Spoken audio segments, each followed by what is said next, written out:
The book is called Anansi and the Moss-Covered Rock, retold by Eric A. Kimmel and illustrated by Janet Stevens. Turn to the first page of the story. Once upon a time, Anansi the spider was walking through the forest when something caught his eye. It was a strange moss-covered rock. How interesting, Anansi said. Isn't this a strange moss-covered rock? Kapong. Everything went black. Down fell Anansi senseless. And an hour later, Anansi woke up. His head was spinning. He wondered what had happened. I was walking along the path when something caught my eye. I stomped and said, "Isn't this a strange moss covered rock?" Kapong. Down fell Anansi again. But this time, when he woke up an hour later, he knew what was happening. "Aha," said Anansi. "This is a magic rock, and whenever anyone comes along and says the magic words, isn't this a strange hmm. Down he goes. This is a good thing to know," said Anansi, "and I know just how to use it." So Anansi went walking to the forest until he came to Lion's house. Lion was sitting on his porch. At his feet was a great pile of yams. Anansi loved yams, but he was too lazy to dig them up himself. Anansi said to Lion, "Hello, Lion. It is very hot today, don't you think so?" "Yes, Anansi," said Lion. "It is terribly hot. I'm going for a walk in the cool forest," said Anansi. "Would you like to come?" "I certainly would," said Lion. So Lion and Anansi went walking through the forest. After a while, Anansi led Lion to a certain place. "Lion, do you see what I see?" "Oh yes," Anansi said Lion. "Isn't this a strange moss-covered rock?" Kapong. Down fell Lion. Anansi ran back to Lion's house and made off with Lion's yams. And an hour later, Lion woke up. His head was spinning. Anansi was nowhere in sight, and when he got home, he found that every single one of his yams was gone. Lion was very sad. But Anansi was very happy. He couldn't wait to play his trick again. Once more Anansi went walking through the forest. This time he stopped at Elephant's house. Elephant was sitting on his porch. At Elephant's feet was a great a pile of bananas. Anansi loved bananas, but he was too lazy to pick them up himself. So he said to Elephant, "Hello, Elephant. Isn't it hot today?" "It is," Elephant agreed. "I'm going for a walk in the cool forest," Anansi said. "Would you like to come?" "Well, that sounds nice," said Elephant. "Thank you for inviting me, Anansi." So Anansi and Elephant went walking through the forest. After a while, Anansi led Elephant to a certain place. "Elephant, look, do you see what I see?" Elephant looked. "Yes, I do, Anansi.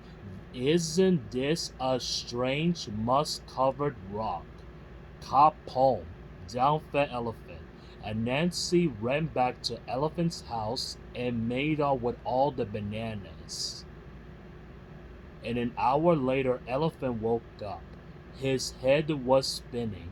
Anansi was nowhere in sight. and when he got home, he found that every single one of his bananas was gone. Elephant was very sad. But Anansi was very happy. He couldn't wait to play his trick again. He played it on rhinoceros and hippopotamus. He played it on giraffe and zebra. He played it on every single animal in the forest. By, but all this time, watching from behind the leaves was Little Bush Deer. Little Bush Deer is small and shy and very hard to see. She watched Anansi play his wicked trick again and again on all the other animals. Little Bush Deer decided it was time for Anansi to learn a lesson. So Little Bush Deer went deep into the forest to where the coconut trees grow. She climbed the coconut tree and threw down great many coconuts. She carried coconuts home in a basket and set them on her porch. Then she sat down beside them but to wait. In a little while, along came Anansi. Anansi's eyes lit up when he saw Little Bush Deer's coconuts. Anansi loved coconuts. He loved to eat the tender white coconut meat and drink the sweet coconut milk inside. But he was too much lazy to gather coconuts himself. Instead, he said, "Hello, Little Bush Deer. It is so hot today." Little Bush Deer smiled. "It is very hot, Anansi. I'm going for a walk in the cool forest. Would you like to come?" "Yes, I would," said Little Bush Deer. So Anansi and Little Bush Deer went walking in the cool forest. After a while, Anansi led Little Bush Deer to a certain place. "Little Bush Deer, look over there. Do you see what I see?" Little Bush Deer knew all about Anansi's trick. She looked. "No, Anansi, I don't see anything. You must see it. Look very carefully." Little Bush Deer looked. "No, I still don't see anything," she said. Anansi began to get angry. "You must see it. Look over there. Look where I am pointing. Do you see it now?" "No, Anansi," said Little Bush Deer. Anansi stamped his legs. "You see it. You just don't want to say it." "Say what?" said Little Bush Deer. "You know. Is that what I'm supposed to say?" "Yes," said Anansi. "All right, then I will say it there to make you happy." "You know," said Little Bush Deer. "There, I said it. Are you satisfied?" "No," Anansi shouted. "You're not supposed to say you know. What am I supposed to say?" "You're supposed to say, 'Isn't this a strange moss-covered rock?'" Kapom! Down fell Anansi. Little Bush Deer ran and got all the other animals.